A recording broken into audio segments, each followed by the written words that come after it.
Along the bustling streets of Hong Kong Island, where skyscrapers reach the sky and neon lights twinkle like stars at night, a unique tram has been running for over a century.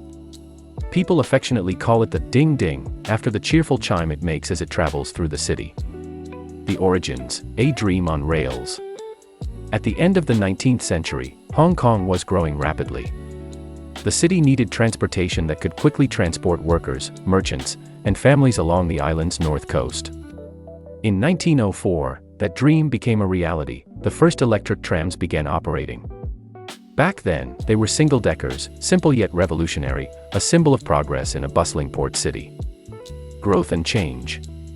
The city continued to grow, and the tram grew with it.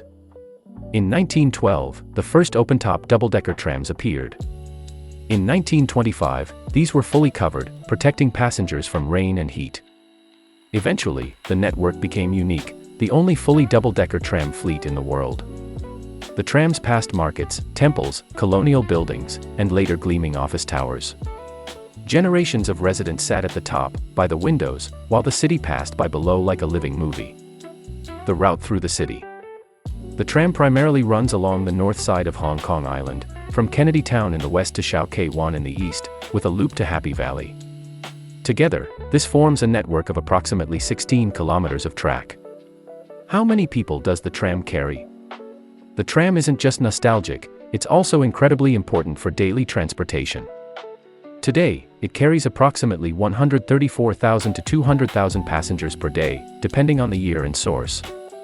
That amounts to roughly tens of millions of passengers per year. A frequently cited estimate is around 70 to 75 million passengers per year. In the past, the numbers were even higher, more than 200,000 per day in some years. The tram today. Despite fast subways and modern buses, the tram remains popular. It's cheap, environmentally friendly, electric, and above all, a moving piece of history. Tourists sit upstairs for the view, while locals use it to get to work, school, or the market. When the sun sets and the neon signs come on, a bell rings somewhere, ding ding.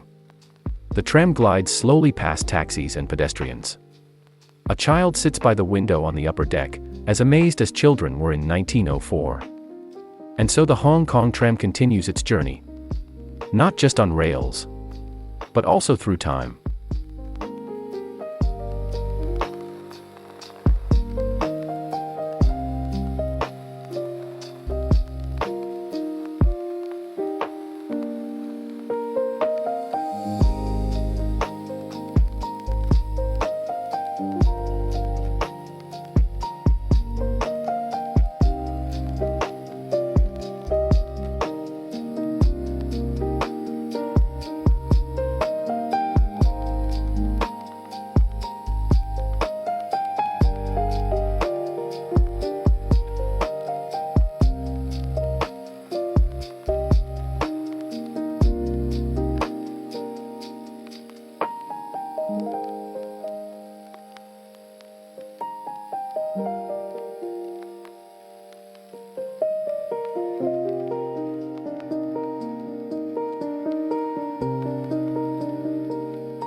you.